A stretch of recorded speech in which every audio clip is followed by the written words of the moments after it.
Uy, sahod ngayon. Sino naman maglilibre dyan? Ikaw. Ikaw. Hindi pa namin titikman eh.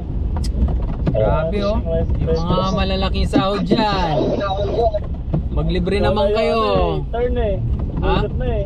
Tapos na ako. Tapos na si Alan. Ayaw nga pala. Ikaw na lang hinihintay namin eh. Tapos na ba si Alan? Tapos na ako na yan. Tapos na rin ako. Si Bo, tapos na rin yan eh. Tapos na. Ayun, si Bo, hindi pa. Hindi pa tapos si Bo. Tapos na ako, Brad. Tapos na ba? Tapos na yan. Nagbabayad na yan. O tara. Tama kami ni libre. Saan nyo gusto?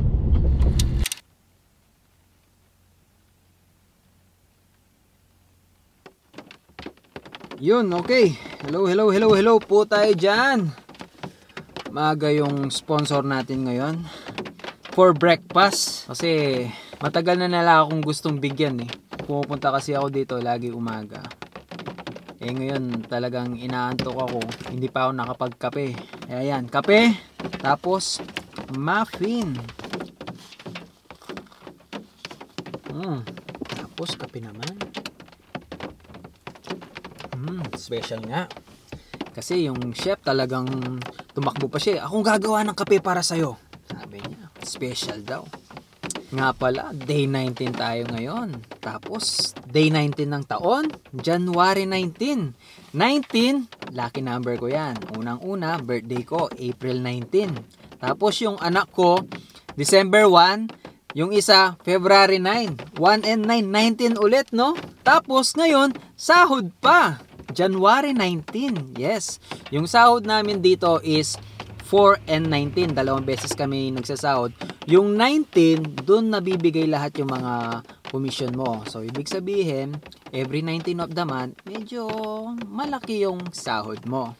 Kaya, guys, oo, pinagpaalam ko pa sa misis ko to kasi sabi niya baka ano daw iisipin ng iba, ba't ko daw pinapakita yung sahod ko. Hindi, kasi sabi ko kaya ako nga ginawa tong daily vlog sa trabaho ko para may pakita ko dun sa mga interesado na maging pest control dito sa Canada at magkaroon sila ng idea kung magkano talaga yung kinikita ko. Okay, so ito yung sahod ko for this month. Sa gross muna tayo Ito yung gross ko.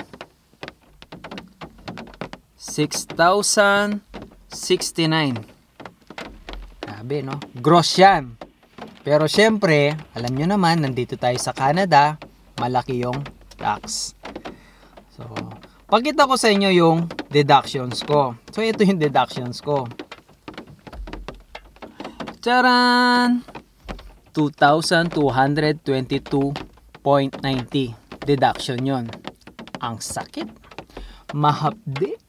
So, ang net pay natin ngayong 19 is, ayan, 3,846.11. Laking bawas, no? 6,000. Tapos, matatanggap mo lang 3,800. Pero, okay na yon. Kasi, sa totoo lang, guys, ito na yung pinakamataas na nakuha ko ngayong taon. Ngayong taon, 2024. First month pa lang pala. Kaya marami pa tayong magagawa for this year. Marami pa tayong kikitain for this year. Kasi nag-uumpisa pa lang yung taon. Kaya start the year right. Todo kayod tayo dito sa Canada. Kayod Canada. Man. Pero alam nyo sa totoo lang, payat pa yan. Yung mga iba mas malaki. Yung mga kasama ko, ay Diyos ko po, pinakamaliit yan. Pero sa akin, okay na yan. Napaka-grateful ko na sa sahod ko. Kasi, unang-una, nakaka-survive kami dito sa Canada. Alam nyo naman, malaki ang gastos dito. Kaya, yun, talagang napakalaking tulong nitong trabaho ko sa pamilya ko. Kasi, ngayon, maliliit pa yung mga bata. Pagdesisyonan namin ni Zana, sa bahay muna siya, 'di ba? Para makapag-focus talaga siya sa mga bata habang ako, todo kayod tayo. Kaya nagbabalance din si Zai para naman kahit papaano magalaw naman niya yung creative thinking niya, 'di ba? Wag lang puro asikaso sa mga bata. Kaya yung mga naghahanap diyan ng career change dito sa Canada na medyo okay naman yung kinikita, ayun, i-try nyo yung pest control. Pero sabi ko nga, hindi naman para sa lahat yung pest control, di ba? Pero masasabi ko lang, may pera sa daga. Yeah, but there's a lot of stuff. Yeah, a bit of stuff, yeah. Yeah. Come to the waist. You need to be declutter. Okay. Yeah? Yeah. Okay.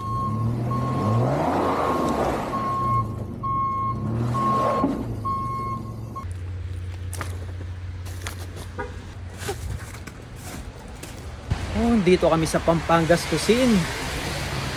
Kakain kami ng mga boys. Ano bang masarap dyan? Kanakbet tsaka sisig. Lahat. Gulay tayo, gulay. Boss, ano masarap ngayon? Yan pala kaya. Ha? Kahit anong gusto nyo. Nakakaload ka ng top niya. Ha? Nakakaload ka ng Hey! Yan pala eh, yan oh. Si kuya, nanonood daw siya oh. Nasaan niya kaya? O ikaw, ano? Na 2 items.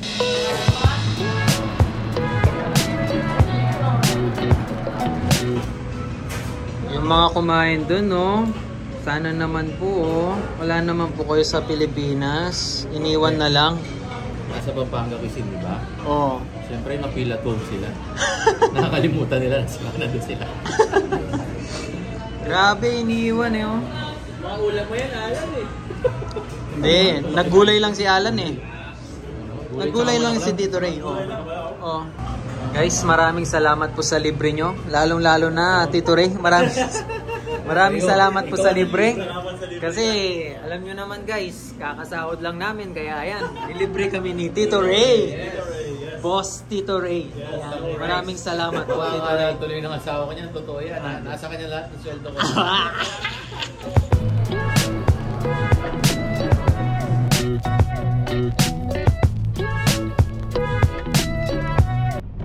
Pumapatak na naman ang ulan.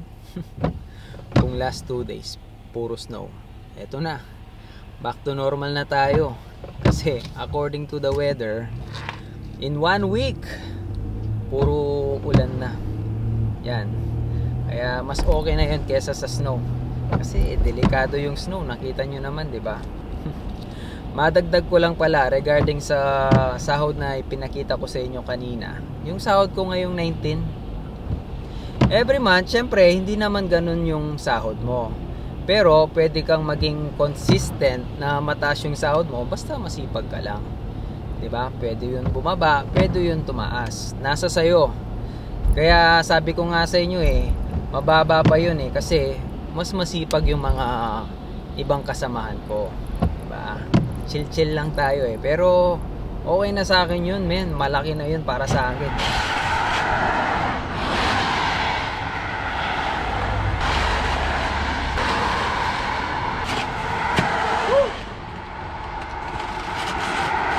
Yung pagod na pagod ka na sa trabaho tapos magsushovel ka pa pag uwi mo.